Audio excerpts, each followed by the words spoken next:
and career began with book distribution, college outreach, and temple leadership. Now today's topic is art of mindfulness. Now mind itself is a huge topic, right? Can anybody think of what is actually mind, or can you control mind? What is meditation? So these lot of questions we have always, right? No one can answer this. So let's understand from now authoritative source. So Maharaj will start now.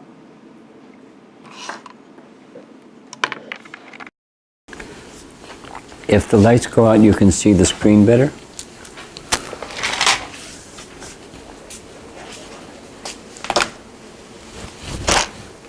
Oh, very good. Very good.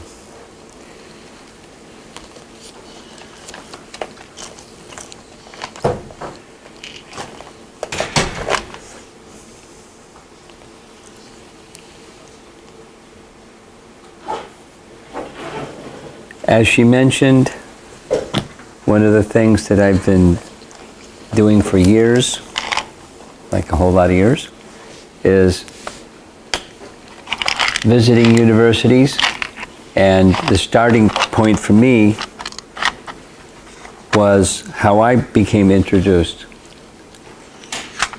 Okay, somewhere in between. Can it be somewhere in between? Is it one notch down?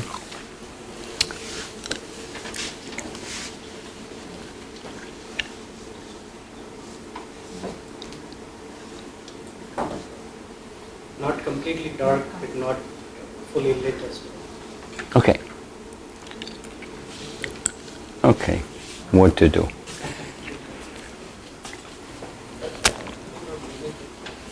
We'll be all right with this.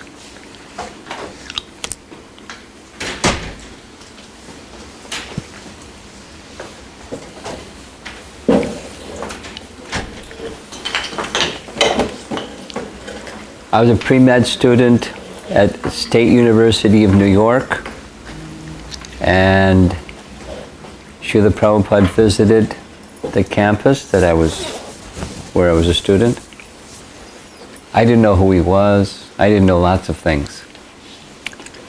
But just by hearing, he was traveling with Allen Ginsberg. Those of you from India don't know Allen Ginsberg. During the 60s, he was a celebrity, an American poet of notoriety. He was into LSD and promoting it, and so he was a popular guy of the time. And he liked India. He liked meditation. He liked chanting. So one evening, on the stage in the conference room, there was Allen Ginsberg playing bongo drums, Prabhupada playing kartals. Together they were chanting Hare Krishna, and the audience singing on. That was my first time meeting Srila Prabhupada. And then just that initial encounter and then things that happened subsequently helped me feel indebted for I became introduced to Bhagavad Gita, and a whole series of things started to happen just from that auspicious beginning. And so it's been a contemplation for me to give back what I received. I've been doing that. In the past fall semester, a year ago, the first university I was asked to speak at, they wanted me to speak on this topic. And I certainly had heard of the term mindfulness, but I had no idea how prevalent it was until I started getting into the topic more. When I was preparing this presentation, the place that I was staying was the home of an IT corporate person. And so I asked him, in your corporate life, is this term mindfulness something that's prevalent? And he said, oh yes. Everybody in a management level of activity must take this course, the Mindful Manager. Okay. Then I went to the university, and the newly married wife, who was from Europe, had just finished her master's degree in the UK. So I asked her, in the UK, is mindfulness a buzz? Is it a contemporary term? And the answer was yes, and how. She gave 2 examples and said there's many more. First one was mindful eating. And I said, how is it used? And she said 2 things. The selection of foods that are beneficial, nourishing, and not other things. And then as you're engaged in the act of eating, you're mindful of what it's doing for your body, and you're mindful of the goal of where you want your life to go. This is giving you nourishment to reach your goal. So mindful of your goals and mindful of being healthy while you're getting there. So that's pretty British. That's nice. What else? She said mindful walking. Then, the implication is things that you do every day. You don't just absent-mindedly, mechanically do them, and you'll be present with what you're doing, moment to moment. Purposeful living, each of the little things that you do every day. Nice.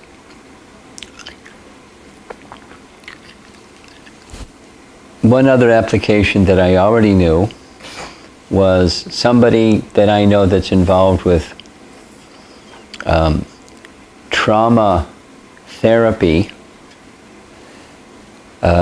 Mindfulness is an integral part of trauma therapy, because one of the things that trauma does is fight or flight. It's the parasympathetic nervous system kicks in and takes over. So to help resolve that trauma, it's recommended don't run, don't hide, don't put your head in the sand or under a pillow. You stare the trauma in the face, whatever it is that's triggering you, and be present so that you can, it's part of the process without the rest of the process. So mindfulness, even in therapy, is emotional trauma. Now, because I visit China, part of my travels takes me to China, I came to learn that many people in China, they're very interested when hearing Bhagavad Gita's message to see how it compares to Buddhism. So a lot of people, they're quite familiar with or consider themselves to be acquainted with, if not a practitioner or adherent to Buddhism. Not everybody, but it's a strong following. So my understanding is this term, in the popularity of the term mindfulness, comes from Buddhism. A friend of mine was walking on the streets of New York dressed in a dhoti like this, and a young American fellow came bouncing up to him and said, "Are you enjoying being in the moment?"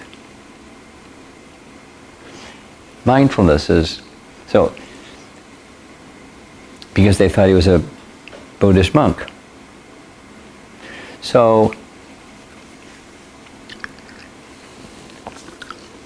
mindfulness is connected. There's many brands of Buddhism out there, But the general picture is, the teaching of Buddha says, the root cause of suffering is what? The mind. The root cause of suffering is desire. Desire.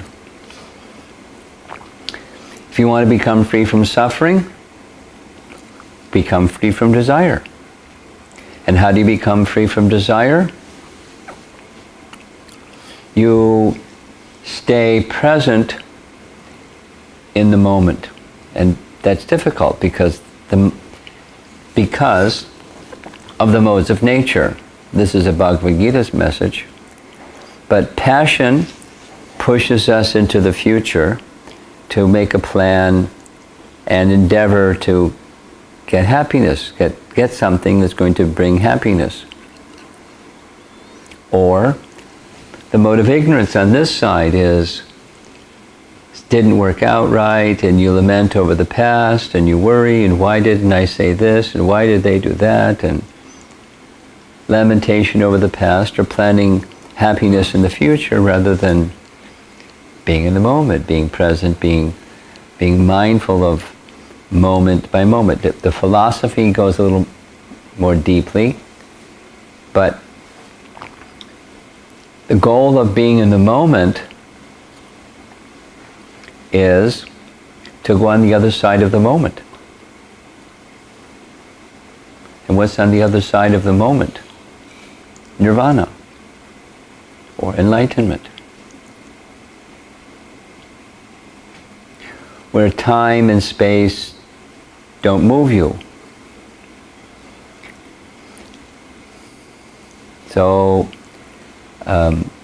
start with being in the mode of goodness and being in the moment. Be present, be mindful, moment to moment to moment to moment. There's a lot to say on that topic. According to Bhagavad Gita, not only every activity, but the mind itself, the subtle activities, they're moved by the modes of nature. This is a Picasso painting of the mind. Just like Krishna says in Bhagavad Gita, the mind can be your best friend or your greatest enemy. Many people identify, there's different ideas out there of even what mindfulness is, but commonly associated with it is some type of meditation. And even with meditation, sometimes it's just simple relaxation. Just step back, take a break. In Japan, somebody provided me a research article. In Japan, they were very interested in seeing how their workers could be more productive, so they tried different things. And they found productivity increased if they took a break. A simple relaxation break. They even got cots out and had them, a power nap. You know that one. And it's related to the nervous system. The parasympathetic nervous system gets a break. And then the sympathetic nervous system charges your battery. And so you'll be more productive if you know how to be mindful. It can go further and be a type of contemplation, some exercise that leads to inner contemplation, contemplation on spiritual topics, or contemplation on spiritual objects, such as a religious statue or pranayama, meditation on one's ingoing and outgoing breath, mentioned in Bhagavad Gita, or mantra meditation, very prevalent for a long, long time, is candle meditation. I don't know if any of you are familiar with that. I did it when I was in college. That was one of the experiments that I made. Just in a quiet place, a candle without wind movement, and you focus your attention on the candle. And there's several things that happen. One of them is the mind can be more focused if it's on an object, and if the object is a candle, it gives light, and you start to feel some energy. And as the candle is not moving, then the tendency of the mind to be chanchala or flickering becomes more quiet.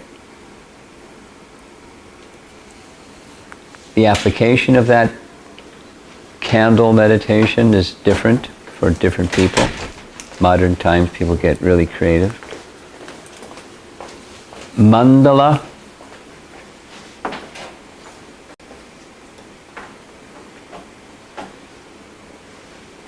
Anybody not know what a mandala is? You know what a mandala is. Okay. The bottom left, a geometric pattern that is uniform all around. There's different parts, but it's a symmetrical geometric pattern. So there's a finished one at the bottom left. Up here is just etched in stone, is what Buddhist monks will use to build. Here they're building one. And then when it's done, they sit around on these little seats, and they have wooden pointers, look like chopsticks, and point to a certain place on the mandala, and then another one, and then another one, and they do that for quite some time, and then they shift. And it's an all day long, it can't be an all day long experience. And then at the end, after all the different parts, they meditate on the whole, kind of like teamwork. And when they invest their mindfulness into it, that's what happens. There's a sense of diversity and the sense of unity in that diversity. So it's a type of controlling, fixing the mind, helping bring the mind to a state of mindfulness. Chakra meditation, it's become popular again. It was not well known for quite some time, and again it's popular.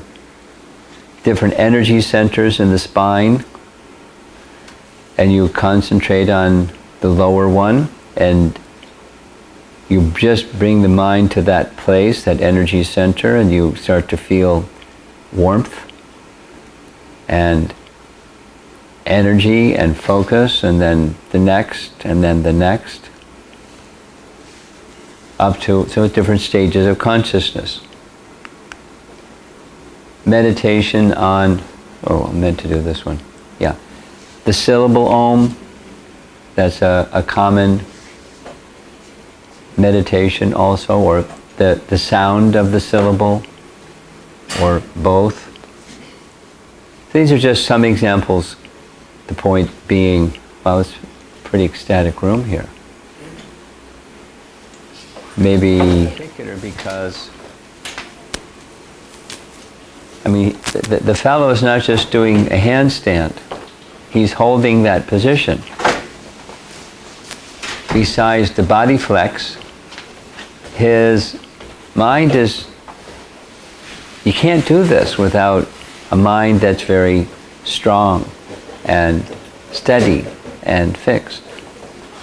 But there's this nice verse in Srimad Bhagavatam that says this system of yoga, and it mentions other systems that are meant for elevation, higher elevation to higher planes of consciousness, they don't endure unless there's a place of shelter. Without bhakti, after some time, the modes of nature will pull one back down again.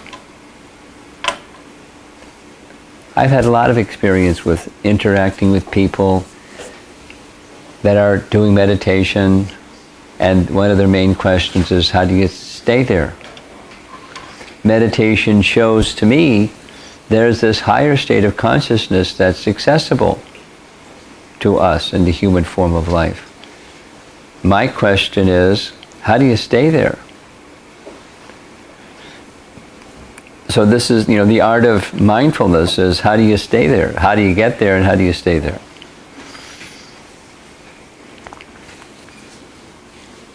Another of the 108, this gentleman, I like the photograph. He's by a peaceful stream. You can just imagine the sound of the water flowing by. Not so gentle, it's moving pretty swiftly. And he's on this flat rock, looks very comfortable and fixed on something in a state of mindful meditation. How can you stay like that? Because we have very active lives. So it's nice to take a little retreat of the mind into a still and quiet place. And then what about the rest of our day and the rest of our life? So the teachings of Bhagavad Gita describe, even when there's disturbance, this image is to show rainfall, so forth. So the surface of the water, when the rain is coming, is being disturbed. But what's that state where there's turmoil happening around you and the mind remains unchanged, fixed? That's Bhagavad Gita's message. So this desired state of mindfulness is best accomplished, so the art of mindfulness is taught in the ancient Vedas. Almost all of you are from India, so you know what this image is. Before there was a printing press, that's what the Vedas looked like. And before they were written down, they were present in sound. The whole system of the Vedas is resting upon sound, according to the Vedas. Even before the cosmic manifestation became manifest, that sound vibration was present. It's an eternal sound vibration. And then cosmic manifestation came, and that sound vibration was made available. Just like, I hope you have your cell phone in the vibrate mode, but if you don't, and somebody sends you a signal, a phone has at least these two parts, a transmitter and a receiver. So the Vedic knowledge has the same system. There's a transmitter and receiver. And the receivers were rishis. They had their receivers on, and they received that sound vibration, Shabda, Brahman, spiritual sound. And then they vibrated the sound. And they vibrated the sound to students who heard the sound, and they became learned in the Vedas, who passed that on to their students and so forth. It was all just by sound. And then the wheel of time turned, and it became the age where people would forget. So Vyas took the sound vibration and wrote it down.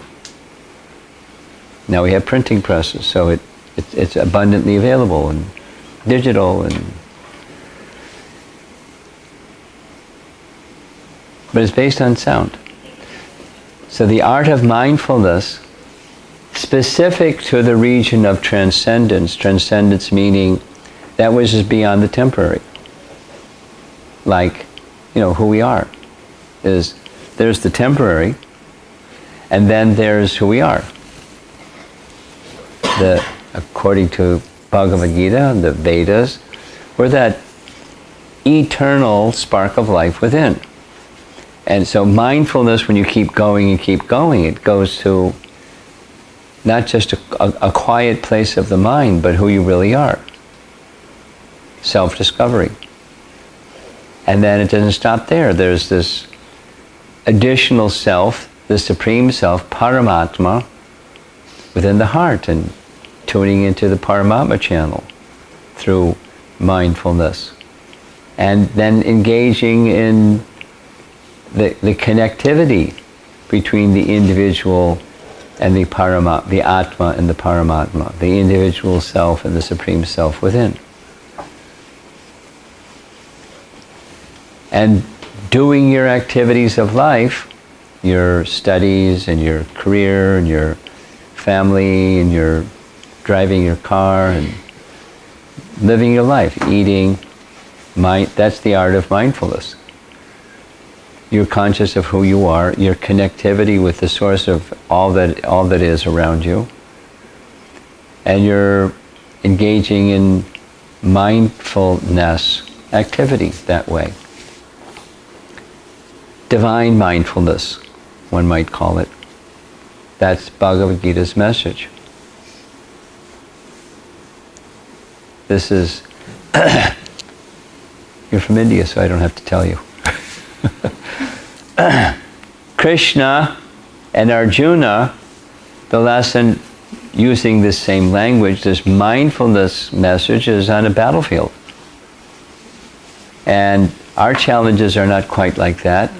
Probably none of us are going to be warriors. But the challenges of life and the challenges that the mind face are a type of battlefield. And the same principles apply, or the context may be different. Essential in the Vedic process of mindfulness is sound vibration. Just mention quickly some of the effects of sound. Sound has the power, certain high frequencies of sound can shatter glass. Sound can be used in weaponry, part of the tax dollars of people all over, probably all over the world. How to kill people, or how to paralyze people, or how to stop people when you want to stop people. Sound weaponry is part of the technology development. Or the opposite is healing. Music therapy can be used, it is being used when other modalities of healing aren't as effective.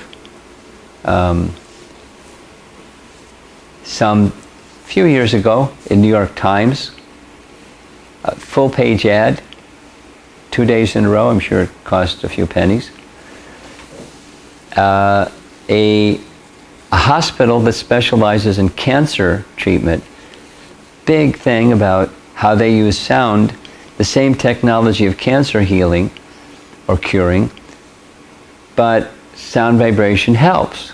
They have this whole thing, and they were promoting, come to our place because we use sound to help our patients. There's articles explaining why it is that sound helps in the healing process. Music is medicine, another article. During this past summer, someone forwarded this article to me. You'll probably be interested in this. This is a gentleman from Spain who, during his professional life, was a neurologist, and on the side he had an interest in Sanskrit. So he parallel developed both of those, and then when he retired as a practicing neurologist, he went to India and did studies using MRI and other things that he knows about. Whoa.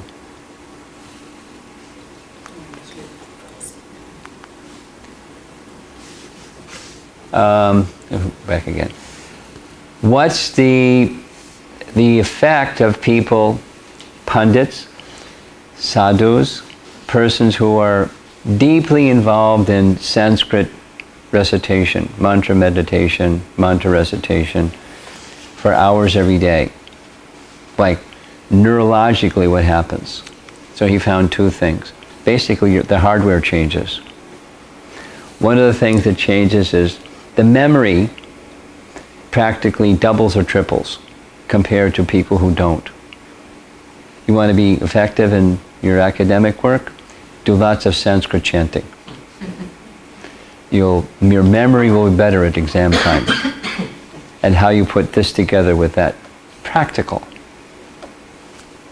And the awareness lobes, the frontal lobes of the brain are for motor functions, and the rear portions of the brain are for awareness, and the awareness lobes become lit up like a Christmas tree for those people that are commonly engaged in meditation, and particularly with Sanskrit recitation. So he called it the Sanskrit effect. He's written articles and scientific and medical journals on the topic. Very practical. Very practical. There are different mantras. There's one study that was done at University of Florida. Not sure which division. There may be even a slide about this. I'm not sure. A person I know, friend, did his PhD thesis on the effect of mantra meditation on stress, depression, and the modes of nature. In short, so long explanation made short. The experiment was overseen by the statistics department and so forth and so on, and he found that in comparison to other mantras, bona fide mantras, and he set this other group up, a placebo group that just gobbledygook syllables, it wasn't anything. But the Hare Krishna Mahamantra was most effective in decreasing stress. If you get stressed out, you know what to do. Not just when you have a stress problem, but in a general sense. The mindfulness so you can be effective, productive, consistent, steady. The challenge is the busy mind. And therefore it needs to be given some direction, and therefore this image. Something that I heard Srila Prabhupada, my spiritual master, say a number of times is the soul is both conscious and consciousness. He didn't say it a lot, but he said it enough times that I thought it's important. He's repeating it because it's important. And I don't understand what he means when he says that. Then I came across some text from the Upanishads that explained it. Well, it was given by Jiva Goswami in his Tattva Sandarbha. The Upanishad verse says, just as a lamp, just had Diwali, just as a lamp, a deepa, is luminous and it spreads illumination through the room and lights up objects like pots and plates. Like, you can see the world around you because of the luminosity of the lamp. It's luminous and illuminates other things. So similarly, the Atma is conscious and consciousness. Consciousness extends out. Like the rays of the sun, there's the sun, and the rays extend out and illuminate the universe. So the Atma is conscious. Now, where do we direct consciousness? That's this mindfulness. So if the consciousness is directed to sound vibration that's beyond the temporary, you have transcendental consciousness. Then you can stay fixed, go up, the state of higher consciousness and stay there because you've taken shelter. You follow my point, I hope? Meditation that you can experience, there's higher states of consciousness, but how do you stay there? Or the yogi that's doing, or anyone that's done meditation, he's doing his yoga, and then after some time it's life, and that higher consciousness just dissipates. Sound vibration keeps you there. Takes you there and keeps you there. This is an image from Michelangelo's Sistine Chapel painting of creation. On this side that's God, and over that side that's Adam.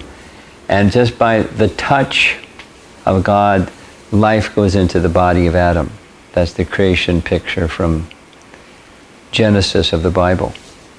So, but for me the image is just extending our consciousness through sound, mantra meditation, to that sacred sound vibration, and you're connected. There's life, there's meaningfulness. So in the central image, that's Lord Chaitanya, who engaged in mantra meditation upon Krishna. It's very simple activity.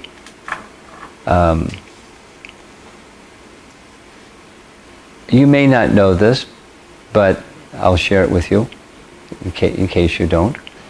In America, kirtan has become really popular. Did you know that? Yeah. Popular. Like people pay money to go to a kirtan event. Like, not like a rock star, not like that quantity of people. But it's a very, and when I visit China, it's become very popular in China. Yoga and kirtan. Now this is, besides kirtan, that's one type of mantra meditation.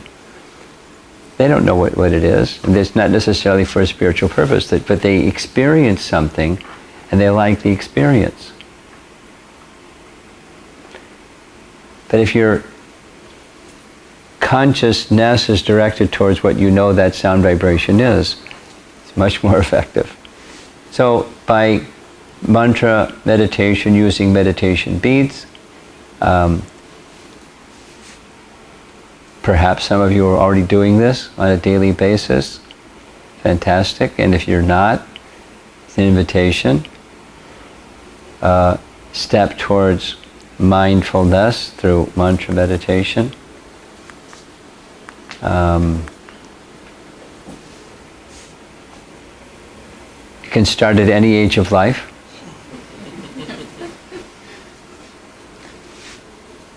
And the frequency, Patanjali states in his Yoga Sutras, something you should do every day. Whatever it is, 5 minutes, 10 minutes, 15 minutes, 20 minutes, half an hour. I've engaged in mantra meditation minimum 2 to 3 hours every day for 48 years. It has a cumulative effect. And I wouldn't do something like that if it didn't have some effect. So I'm inviting you to take advantage. Recommended duration, some minimum, something every day. Maximum, no limit. There's the mantra. So, summary, the art of mindfulness is, it goes, the principle is be in the moment. Be mindful of the moment. When I was in college, there was a Harvard professor that left Harvard and went into meditation, and he wrote a book, Be Here Now. Popular at the time. Richard Alpert was his name. He then became Baba Ram Das.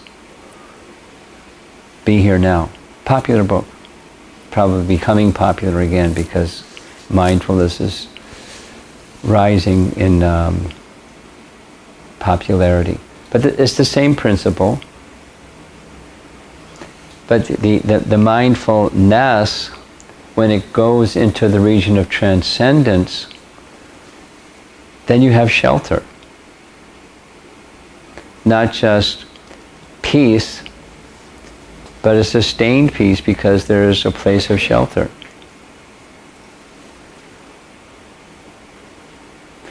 And it's very,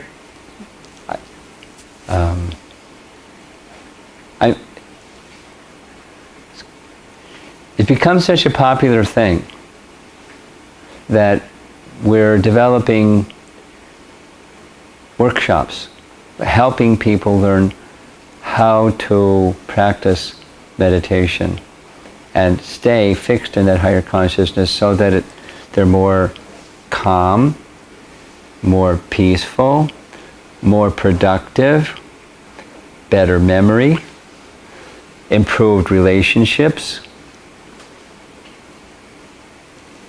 feeling more of a sense of fulfillment, reaching your capacity. I mean, all these nice things, they sound nice, but it's real. Go in the other direction. Get real stressed out. Your effectiveness reduces. Anyway, the art of mindfulness. Go, take it towards the goal, something that I learned from my spiritual master long ago. When it's best to have a clear sense of goal, because when the goal is well defined, it's very easy to take steps to get to the goal. And conversely, if the goal is not well defined, it's hard to take steps to get there, just like all of you. You're here at a prestigious institute. To get here, you had to have some goal. You wouldn't be here if you didn't have a goal. And those goals help you take steps to do what you're doing. And then, is that it? Just like the material side. Get a good education so you can get a good job, so you can have a good income, so you can live a happy family life and get old and die and have children and grandchildren. End of story. Is there a higher, so there's a higher purpose. You wouldn't be here if you didn't feel that there was a higher purpose. This mindfulness helps carry one into that higher purpose while you're taking care of these other important matters of life. Doesn't mean trash the important matters of life. But don't trash the higher purpose of the human form of life. That's a big mistake, big loss. So there's standard teachings and procedures. Let's see if there's some discussion.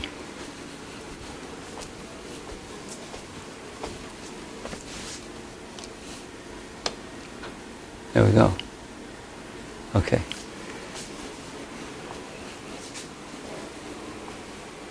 Yeah. I was having a conversation with a friend of mine not too long ago, and the topic related to mindfulness came up. And the topic pretty much was about having a goal, and if one has a goal, then it's easy to take steps towards the goal. And the person said, I understand the reason, or I understand that we should have a goal, but I'm not necessarily agreeable to the idea that you have to bring God or the soul or any such topic into picture, or in short, if I want to be a good person, why does it have to be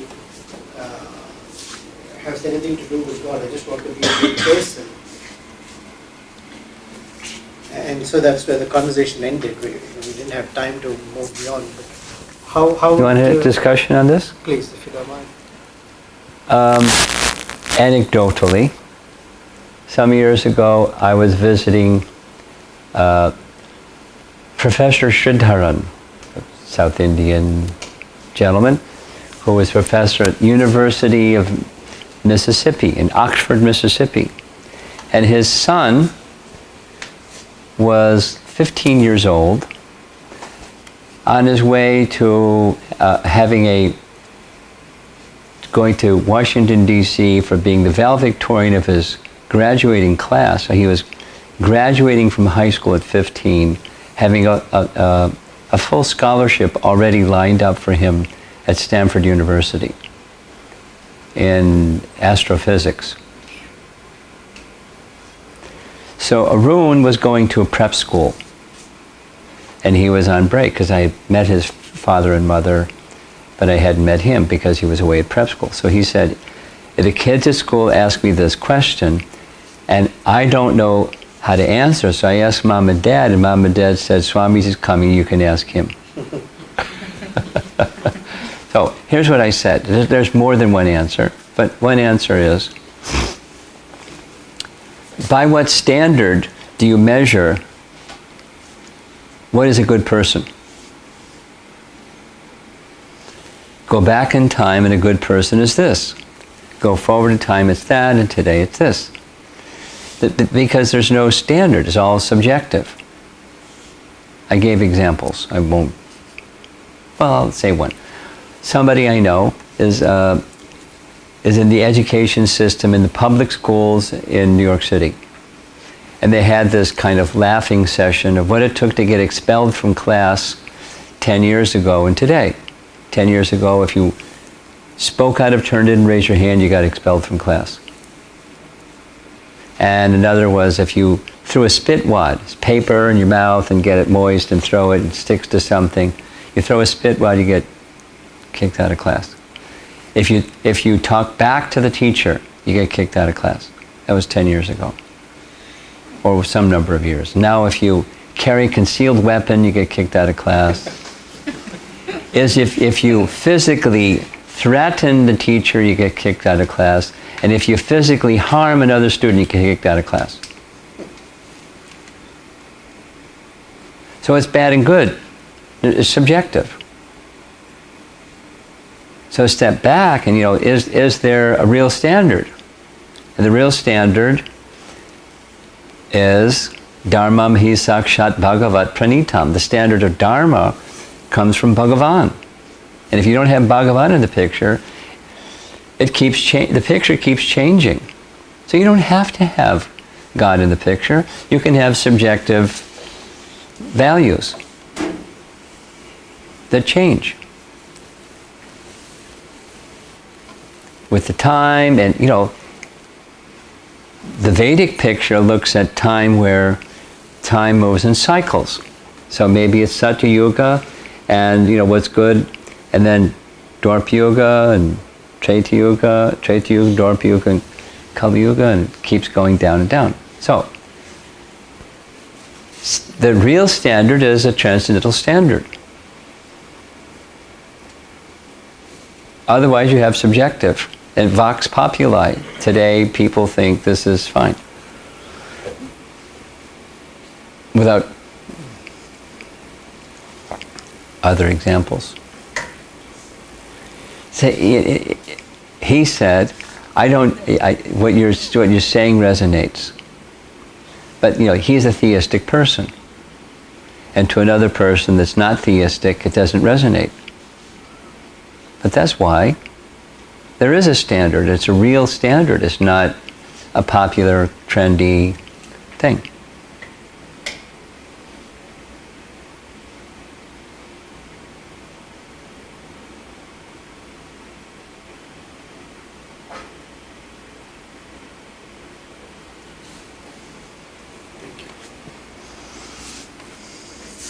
Anyone else?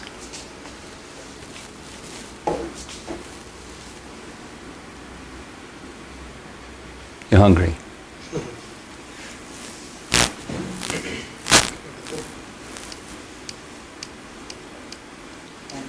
Yeah. How do you practice mindfulness when, like you said, the mind is in that state of chanchal, right? It's always flickering. That's everybody. Chanchala. How do you practice mindfulness successfully? Abhyasa. Abhyasa means practice. And Patanjali states there's 3 things. Every day, for a sustained period of time, and with confidence, conviction, it's going to take you to a good place. Even so, it's even when the mind is chanchala. So, the third element is most important. You can do something every day and for a sustained period of time and really not get very far. So, confidence, some conviction, this is going to take me to that good place. A place where, at least a place where the mind can be more steady, less disturbed. But it's practical. You take a candle flame and move it out of the wind, and it becomes steady, far more so than when it's in the wind. Now, our life, practically speaking, has so many forces playing on it.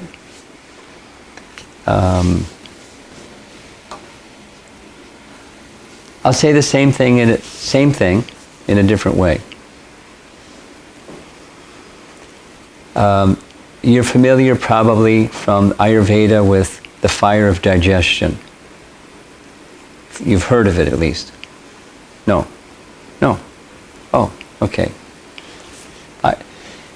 According to Ayurveda, not just the acidity in the stomach, but there's a fire, Agni, in the region of the stomach. And when good health is when your food digests because the fire of digestion is strong. Poor health is when the fire of digestion is weak and food goes into the stomach and it doesn't digest and it turns into or toxin. And then that undigested toxic element goes to different organs and tissues in the body, and you get illnesses depending upon what's weak. That's where the has the greatest effect. So healing in Ayurveda is take the toxins out, panchakarma, remove the toxins, and strengthen the Agni. There's other factors, but that's essential. So there's this, according to Ayurveda, there's a fire in the digestive system. According to Ayurveda, there's another fire called sadhaka Agni. Sadhaka, like sadhana, practice. And sadhaka Agni is in the region of the heart. And when the sadhaka Agni is strong, it digests the winds. It brings them to a point of resolution. It doesn't stop wind, it doesn't stop emotion, but you digest them and you can remain steady even in the midst of turbulence. And this verse in Bhagavad Gita doesn't speak of these Agnis, but it's a state where from practice in the turbulent state, by these measures, every day,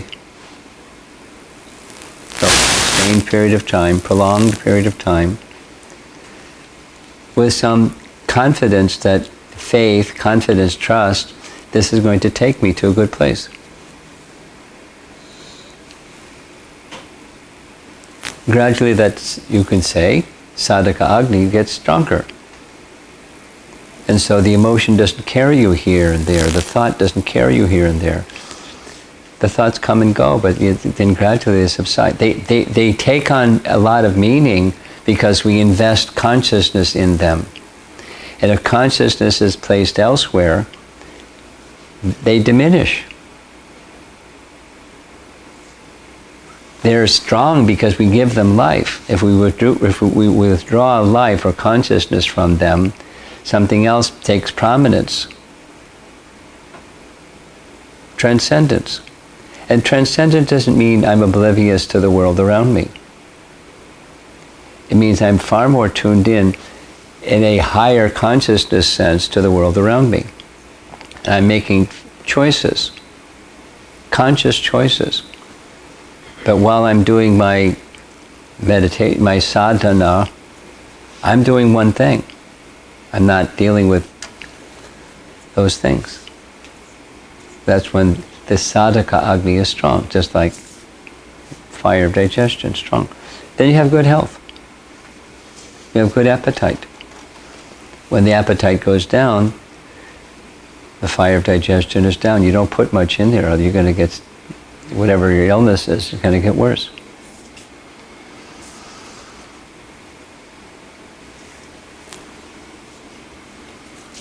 Yeah. By the time when we do multiple works at the same time, how does mindfulness come into effect during that time? Say, for example, doing two things. Well, I would recommend, based on what I'm familiar with the territory, based on that phenomena, practice abhyasa, practice going into, just do one thing at a time and do it mindfully. And even, just go into, you're not trying to do anything. You're just trying to be mindful. And then carry that mindfulness into one thing. And then carry that mindfulness into multiple things. But keep going back to making the mindfulness strong. Every day. Every day. Become strong. Bodybuilders, they didn't start with, or physical therapy. You know what physical therapy? I know I had to go to a physical therapist. I learned something about, a little bit at a time. And then your whole muscle structure can restore. Then you can run and jump, or you can do whatever little at a time. So mindfulness works in the same way, even in when we're doing multiple things.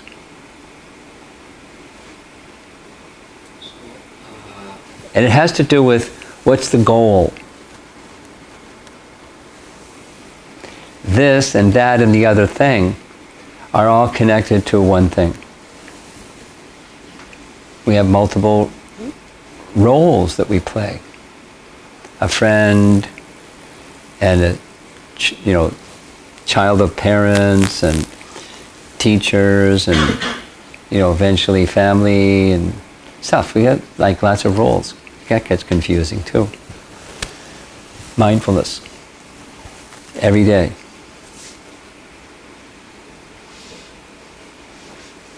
And then it's with you. Wherever you go. Your mind goes with you, and your body goes there, and you're doing your different things, and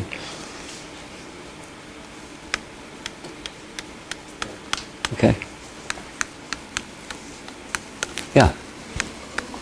With respect to the concept of faith, most of the time we find ourselves, our faith in something is being constantly tested. No problem. So when our faith stumbles, or when the foundation breaks, how would you re-establish that faith? Well, you have be connected to some teacher, not just teachings. The teachings don't break. A qualified teacher isn't going to break. So you have shelters. And the teacher will just remind you of teaching. I just went through this with somebody that crashed. That didn't fall into little pieces, but they crashed. And so it took about several days. They're good, they're fine. But they crashed. And they hands up in the air, and I don't know what I'm going to do. Depression was setting in, the whole thing.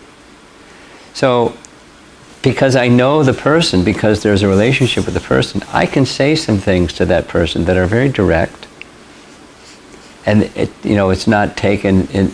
I know the person well enough to know it's not going to be taken in a negative way. I wasn't saying it in a negative way. I said some things that are directly contradictory to their negative, broken thoughts, and it said, why don't you start with baby steps. Go back to baby steps. Don't, I used to be way up there. Just baby steps. and then be mindful. Anyway, just you can connect once again with the inner self, that deeper sense of who I am, by association with persons that know you, not for the covering part of you, but actually the true self within. Both parts, because I know the person, I know their language, so to speak. And another question. Yeah. Like you said, all of us take baby steps, and while taking baby steps, we are very prone to other people's influence. And Other people what? Other people's influence. If sound is actually so potent. Yes, it is. And when we are in workplace or some other environment where we don't have such great association. Yeah. How do you try to filter those people out? Well, you don't exactly filter them out. You can see them in terms of Bhagavad Gita. Oh, there's this mode of nature. Detachment through knowledge. And detachment through connection with transcendence. Because inside, there's this spark that's consciousness is being directed by the modes of nature over there for this person. Then you think, rather than like, while maintaining cordial deal. This is Bhaktivinoda Thakur, who was a householder, had 10 children, high court judge during the British rule. He was giving advice to householders how to address this question in the workplace or in the lab or wherever it is that you interact with people that are in different states of consciousness. Maintain respectful dealings, conventional conversation, and then deeper matters that what your life is made up of, that's not part of the conversation. And if they start doing their thing, when they start doing their thing, talking about or wanting to involve you with conversation or activity that's in this mode of darkness space, your smile, I'm not going to the mode of darkness, thank you. So, you're happy within. When that inner contentment is there, you can stay balanced and respectful, but not intimately connected, nor affected. If you're strong within, if consciousness is strong within, you can be in any situation. Now, that's easier said than done, but that's how it happens when consciousness is strong within. When your light's on, you're thinking of ways to give beneficial sound vibration to, or prasadam, or something that's going to be of lasting benefit to these individuals. With, slow, ever so slow transformation. Little proactive steps from your side. Your question is not so dissimilar from his question, the multiple tasking. More direct, I guess. Yeah, well, it's a practical application of this principle. But if you're grounded through strong sadhana, and then in favorable circumstances, you don't get distracted by the favorable circumstances. You're still in this state of mindfulness, and now you go into this multiple or negative space. You don't lose your mindfulness.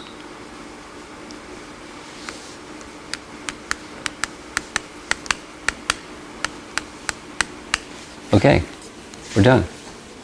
Okay. Wrap up.